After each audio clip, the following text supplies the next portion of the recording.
Zampola. Welcome to Bhutan e-learning program. I am Uma Acharya from Bhavesa Higher Secondary School. This is a biology lesson for kids stage 4, that is classes 9 and 10. Okay, so we'll begin our lesson for today. Alright, now let's have a look at these pictures. These pictures are showing some of the conditions that are suffered by people around, which some you must have seen. Like in the first picture, you can see two people with very abnormal heights. One is having very tall height, whereas the other one is very short. Similarly, if you go to next picture, it shows a sort of bulging structure found in the neck.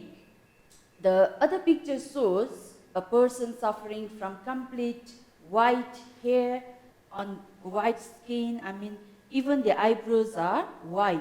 Okay? Next picture shows a male having some sort of feminine characteristic. Okay? Similarly, the other picture shows hands of a person having some white patches. So these are some of the conditions which you must have seen around. And have you ever wondered what could have caused these conditions in the people? Have you? Okay. So if not, then we are going to know today what is actually the science behind that is causing these problems or conditions in the people. So all these conditions are actually caused by certain chemical substances in our body which are called as hormones. Okay? And hormones are produced by a different number of glands in our body which are called as endocrine glands. So this whole number of glands in the body makes up the endocrine system. Okay? So today our lesson is on hormones. So we are going to look at the different types of hormones produced by the endocrine system in our body, and we are also going to look at the functions of some of these important hormones. Okay? So the objectives for my lesson today are, by the end of the lesson, I expect that we may be able to explain hormones, describe hormones such as insulin, adrenaline and sex hormones, and the disorders related to these hormones. You'll be able to outline plant hormones and their natural and commercial purposes. Alright, now first let's look at what are hormones. Are you ready? Okay. Hormones are the chemical messengers or substances that are released into the bloodstream by the endocrine glands, which act on an organ or part of the body. These are hormones are basically chemical substances, and these hormones will not act where they are produced. Once they are produced and released into the bloodstream, they will be transported to the other part of the body, which are called as the target organs. So that is one very important characteristic of the hormone. Okay, so they are produced in one part of the body, but will be functioning in some other part of the body. Now, you know there are different types of hormones, and each hormone has its own specific function to carry out in the body. Okay? Alright, now let's look at the functions of the hormones. You know there are so many different types of hormones produced, and each hormone has its own function to carry out. Okay? But here we are going to look at the general function. In general, basically, what does these hormones do in our body? Okay?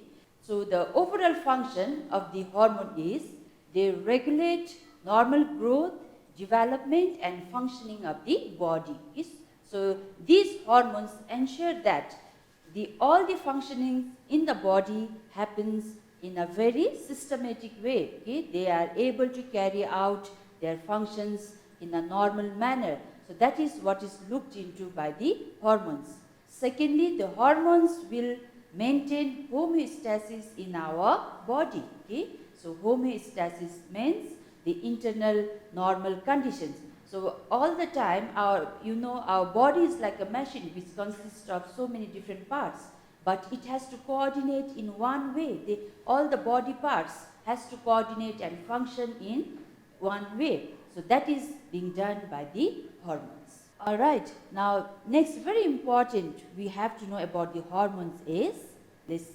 We have to see that what makes hormones hormones. What I mean to say is, what are the important characteristics of the hormones? That is very important. Okay?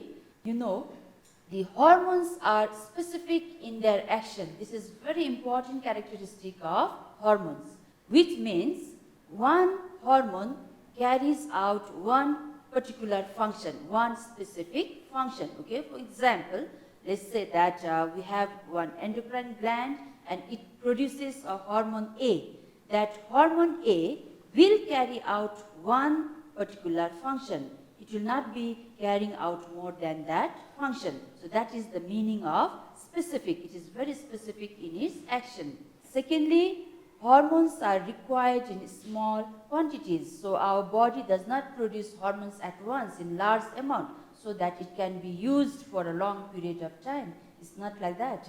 Hormones has to be produced continuously in our body. Okay? Then hormones remain active for a short duration. So once the hormones are released by the particular endocrine gland, it will remain active only for a short period of time. So thereby our endocrine glands has to keep on producing the hormones. Okay? They are transported to the target organs, which I told you earlier also. You must have listened that. So hormones are produced in one part of the body, transported by the blood to another part of the body. Okay? So these are some of the very important characteristics of hormones. These characteristics makes a hormone as a hormone. Alright, now let's look at very briefly some of the major endocrine glands which makes up the endocrine system in our body, and this is the system which is responsible for producing the hormones. Okay? And we'll just look at briefly because we'll not be able to complete about all the endocrine glands. So we will just look at a picture which shows the major endocrine glands. So here you see these are the number of endocrine glands present in our body. Okay? So starting from brain, we have these endocrine glands. If you look in the brain, you may see in the picture there is pineal gland, we have pituitary gland, then when you move down in the neck region, we have a thyroid gland. Along with the thyroid gland, if you look from the back side, we have another endocrine gland called the parathyroid glands. Then we have thymus, pancreas, adrenal glands, and if it is in females, the ovaries. In the males, it is the testes. So all these makes up the endocrine glands, and all these glands are responsible for producing the hormones in our body. Did you get that? Okay. So remember, these endocrine glands will not produce just one type of hormone. Some of the glands are such that they produce more than one type of hormone, especially the pituitary gland in our brain. It produces a number of different hormones which controls different activities in our body. Okay, so likewise there are some other glands which produce more than one hormone and some will produce one. Okay, so are you clear with the major endocrine glands? Okay, let's move on. Okay, now as I told you, we have so many endocrine glands and they produce a number of hormones, but we'll not be focusing on all the hormones. We'll be looking at some of the important hormones. Okay, and some of these are, first of all, we have insulin, a very important hormone that we need to know about. Secondly, we have sex hormones, and then we have the adrenaline. So today, basically in my topic, we'll be mainly focusing on these three hormones, okay? Insulin, sex hormones, and adrenaline, okay? Okay, so let's look at one by one now. Okay, now in order to understand, especially about insulin, we have to focus on one of the endocrine gland, which is called as pancreas. It is a small pear-shaped organ which is located just behind our stomach, okay, on the left side.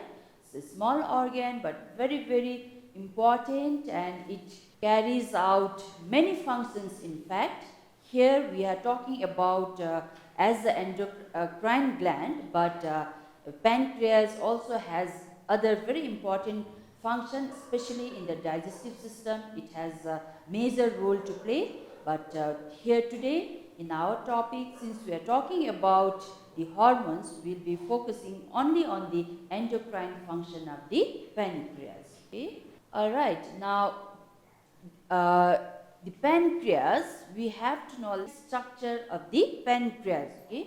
So if you take the cross section of the pancreas and observe inside, you will see it is made up of different groups of cells. Okay, so here we'll focus on one type of group of cells, and these small groups of cells together is called as islets of Langerhans. Okay, so it's a name given to a cluster of cells which are found inside the pancreas, called as the islets of Langerhans. And these islets of Langerhans, if you again analyze, if you take the islet of Langerhans and again observe under the microscope, you will notice that the islet of Langerhans is made up of three different types of cells. Okay? And what are these? They are named as alpha cell, beta cell, and delta cell. And each of these hormones, cells will produce a particular type of hormone. So if it is alpha cell, it produces hormone called glucagon. If it is beta cell, it produces insulin, and if it is delta cell, it produces somatostatin. Okay? But here we are going to focus mostly on the insulin. So this is the structure of the pancreas. Okay.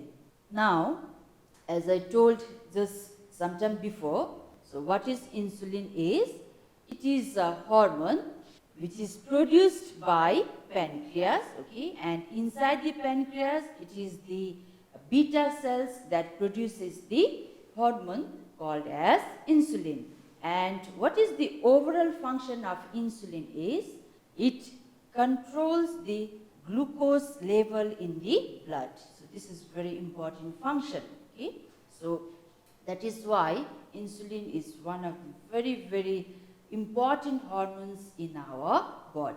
So it plays a very vital role in controlling the amount of glucose level present or flowing in the blood. Okay?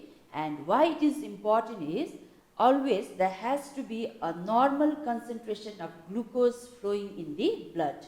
If it is beyond the normal level or even lesser than the normal level, then it will have problem in the overall functioning of our body. So always remember, the glucose level has to be maintained, and what is controlling this level is the hormone called as insulin.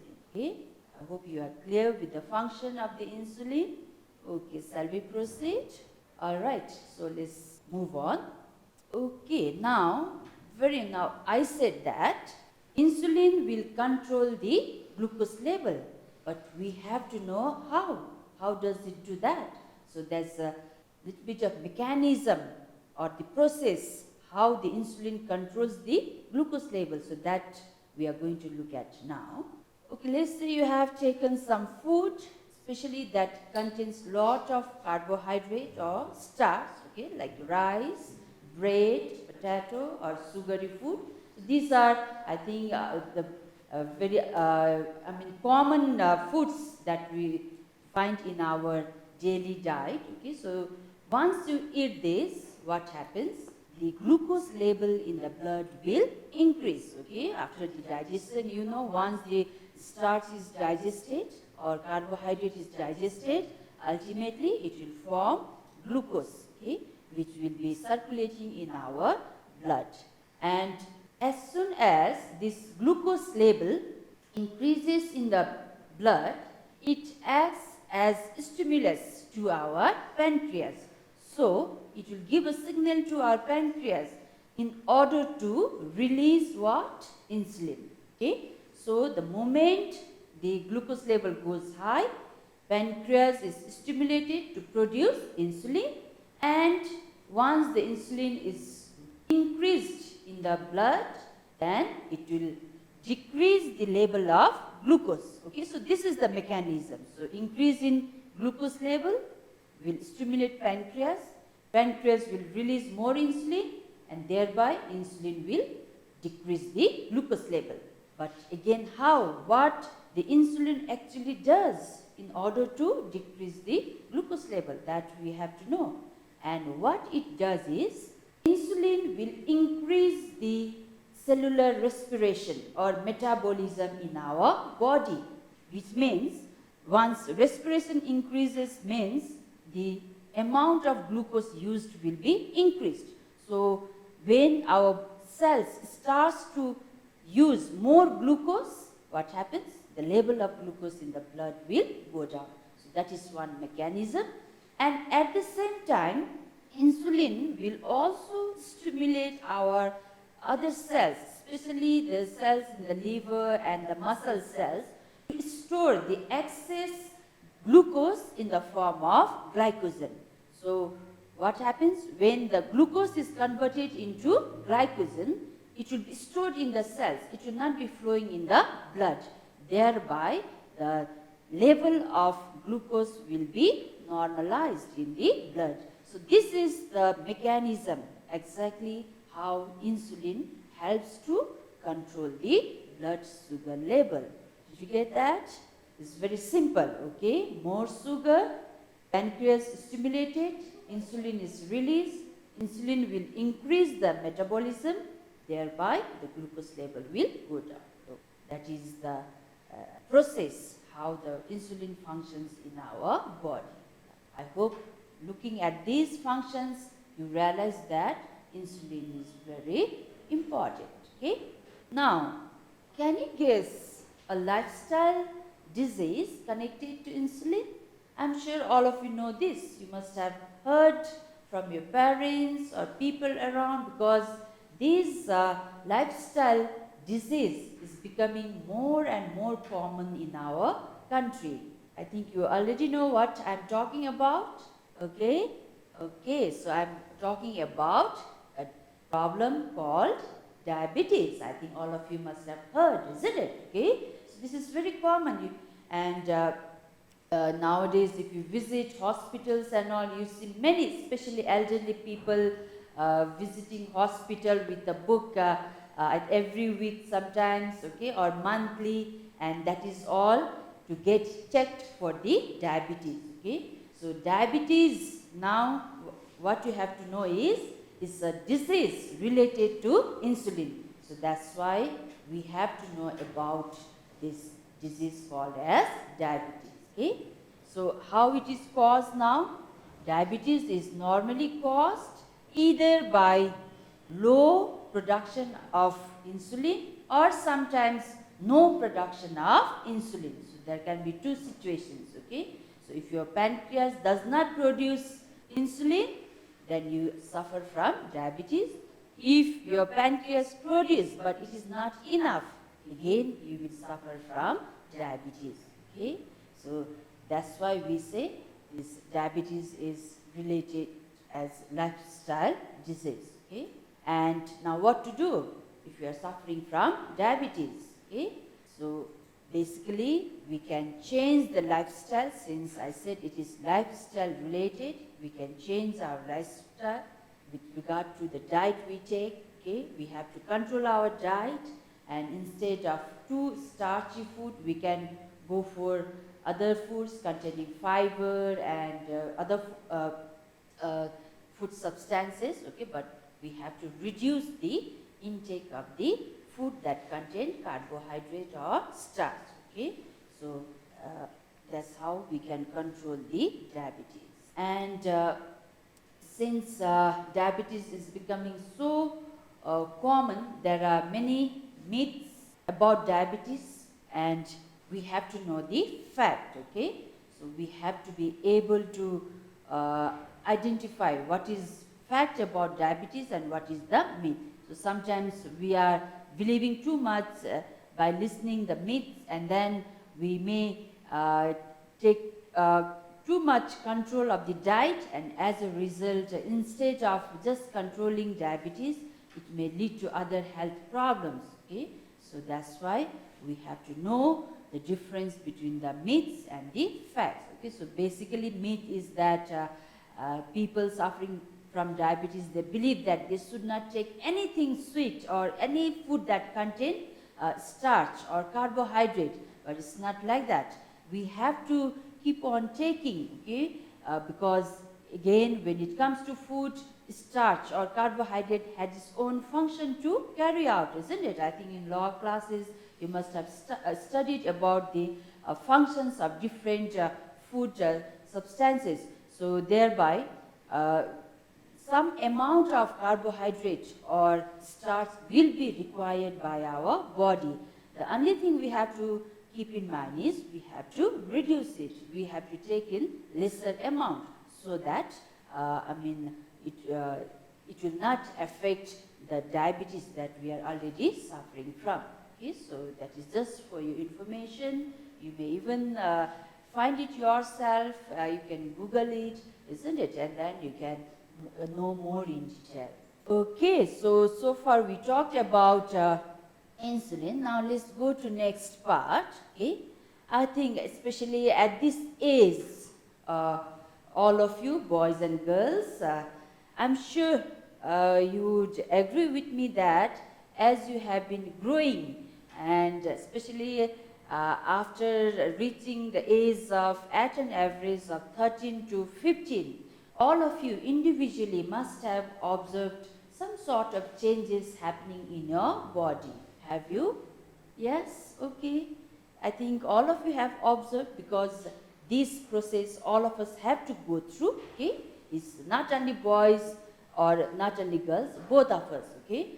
So I think you will agree, if it is boys, when you reach the age of 13 to 15, you will see certain changes like hair growing in different parts of your body, your muscle size growing, your voice changes, isn't it? Okay, so similarly, girls also, the hair grows and your body shape will change. If it is in the girls, there is widening of hips, okay? Development of breasts. So all these changes, I think all of you must have gone through. And you must have felt that, oh, it's natural. Okay? Of course, yes, it is natural. But again, from biology point of view, these are the changes controlled by certain hormones in our body. Okay? So that we have to know. Okay? And these hormones are called as sex hormones. And the changes that I was talking about just now with you all are called as secondary sexual characteristics. Okay? And the age at which this happens is called as puberty. I think in law classes you must have studied this. Okay? So these changes are universal. Okay? You should never say that, oh, this is happening to you and not to me. That's not true. This happens to everyone. And because these are controlled by hormones, and these hormones are present in all of our body. Okay? So these are called as sex hormones. And we have two categories of sex hormones. In males, it is produced by testes, and the hormone is called testosterone. So this testosterone is the main male hormone which will control all the activities related to our reproductive system, okay, starting from the growth of the reproductive organs, the other characteristics that I was talking about, the secondary sexual characteristics, everything is controlled by this hormone called as testosterone. So similarly, if it is in females, it is produced by ovaries, and sometimes even the uterus will act as a endocrine gland, especially during pregnancy, to release the female hormones. There are two female hormones called estrogen and progesterone. Okay, so these two hormones will control all the female characteristics in our body. Okay, as I told you already, that is the characteristics that happens at the time of puberty, and other activities that keeps on happening during our lifetime. Okay, so these are the two categories of hormones, as male hormone and female hormone.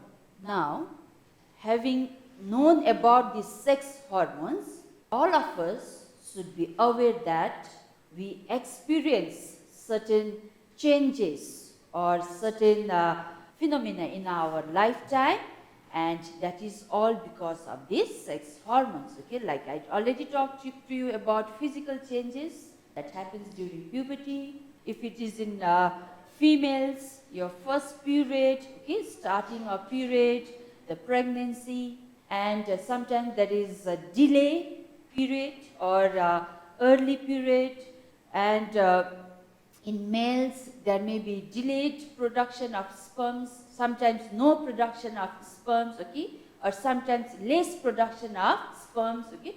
So all these we have to know that it is controlled by the hormones, okay. So once we know this, the biological reason behind these changes happening in our body, we should, if it is any one of us suffering from these problems in our day-to-day life, we should know how to deal with it instead of feeling shy and getting scared of being stigmatized or being talked about. We should not keep it to ourselves, but we should know the right person to deal with, and then to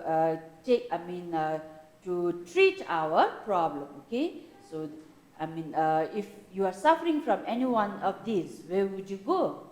Yes, I hope you'll not be discussing with your friend, this has happened, so how do I treat? Nor with your neighbor or somebody. The right people are the medical people. So if you observe any of these problems in your body, remember, it is because of hormones. It is not because of spiritual thing and all. Okay, so once you know this, you make sure that you visit the hospital, meet the right people, get consulted, and many of these problems are treatable. You have to keep that in mind. Okay, so that's why I focused on sex hormones here, because sometimes due to lack of small knowledge, we tend to take it in a different way, and then we land up doing something wrong which can affect our life. So remember, anything related to your sexual characteristics, it is controlled by the hormones. I hope you got that. Okay, let's proceed. More so, especially in females, the menstruation cycle, it is very much regulated by the sex hormones, okay, that is estrogen and progesterone. So if you look at the menstrual cycle, you will see that the whole cycle is divided into three parts, okay, that is the menstruation phase, ovulation phase, and the luteal phase, say. So this is the cycle, and at an average, biologically, it is taken a menstrual cycle as a 28-day cycle. So it is supposed to repeat after every 28 days, okay? But again, I am saying it is at an average. It can be maybe slightly more or lesser than this, but this is in general. And very important thing we have to know is that especially the ovulation phase is very important, because this is the phase during which the fertilization of the egg can take place. Okay, during this phase, the ovary will be releasing the egg, and in case if you happen to have sexual relationship with a male, then you are likely to become pregnant. Okay, so that is why this is very important to know, and it is taken from at an average again 8 to 14 days. So it is taken as a phase because it is not very confirmed that it will happen on the 14th day or on the 12th day. It differs from person to person, and it is all controlled by hormones. So that's why time during which fertilization take place is this ovulation phase, and the most even during this phase we have less what's it, the period which is considered as less, there is less chance of fertilization before the actual ovulation and after the actual ovulation. Okay, but at an average we take it from 7 to 14 days. So during this phase, if there is the sperm entering and meeting the egg, then the fertilization will take place and the female can become pregnant. Okay, so just to let you know that the whole menstruation cycle is controlled by hormones, that is estrogen and progesterone. So this is about the sex hormones. Okay, now let's move on to next. Okay, children, now have a look at this picture. So what this picture is showing is, just imagine yourself that one night you are all alone walking or at home, and a person with gun attacks you at gunpoint. Okay, this situation I am telling you. Similarly, you are walking on the way and then you see a tiger. What will happen in your body immediately? Yes, so many changes will be taking place. Okay, so many reactions will be happening in your body at the same time. You may be shouting, running, your heartbeat increases, isn't it? Okay, I'm sure similar situation you must have experienced one day or the other. Now again, what is controlling all this is because of a hormone called as adrenaline. Okay, and what is adrenaline? It is a hormone secreted by adrenal glands, and these are located on the top of the kidneys, and specifically the adrenaline is produced by the medullary region of the adrenal gland. And just to tell you briefly, adrenal gland, if you cut and look at the cross section, it will show two regions, one outer adrenal cortex and inner adrenal medulla. Okay, so this medullary region produces adrenaline, and this is again very important hormone. Okay, and functions of adrenaline, what does it do is, it will increase your heart rate and blood pressure, it dilates the blood vessels and the trachea or the airways, it will raise the blood sugar level and increases the metabolism. So all these are required at the time of emergency. The situation I explained earlier are time of emergency.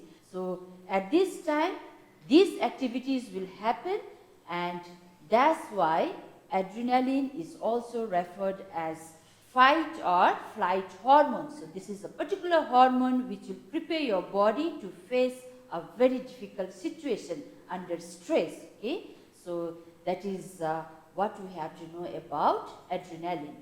Now we have talked enough of the hormones present in our body, the three major hormones: insulin, adrenaline and sex hormones.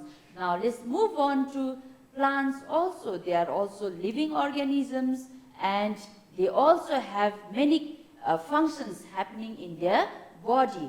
So these are the pictures showing some of the things that you must have seen around again, okay, like the germination of seed, the hedges being cut into very beautiful shapes, the fruits ripening like apple ripening. Okay, so you can have a look at these pictures. So all these pictures are showing the different things that are happening in the body of the plants. And again, why? Because they also contain hormones which are called plant hormones or phytohormones. So what I'm trying to say is that hormones are not present only in human body, but they are also present in plants, and they control different functions in the plants. Okay? Some of the important plant hormones are auxin, gibberellin, cytokinin, abscisic acid, and ethylene. So these hormones are categorized into two types as growth promoters and growth inhibitors. Okay, growth promoters, they basically help in the growth and development of different parts, while the inhibitors will prevent the growth or prevent certain activities in the plants. Okay, so these are the two categories of plant hormones, and each of them have their own function to carry out individually, and these are some of the functions of the plant hormones, individual uh, functions. Okay, and sometimes two hormones, they combine together and they carry out the functions. Okay, so these are in brief. Then we have to, why plant hormones are important is because they have lot of commercial importance or uses in our day-to-day life, especially for the farmers in agriculture. So let's have a look at some examples. For example, there is a plant hormone called indole acetic acid, which is actually artificial auxin, and this is used in producing the roots from the stems. Okay? It helps in the rooting. So these are very useful to farmers or the flower growers, okay? Because if they cut the stem and put in the solution of this IAA, it will help in rooting so that plants will grow faster. Similarly, there is a technique called parthenocarpy in agriculture, which is development of fruits without seeds. And I'm sure you would love to take some of the fruits without seeds, isn't it? Okay, like a watermelon, when you are taking the seeds, disturbs you so much, no? I think all of you would love to eat without seeds. Okay, so likewise, there are many fruits which are developed by this technique, and it is again using indole acetic acid. Okay, so these are some of the fruits. Then we have ripening of fruits, which is carried out by hormone ethylene.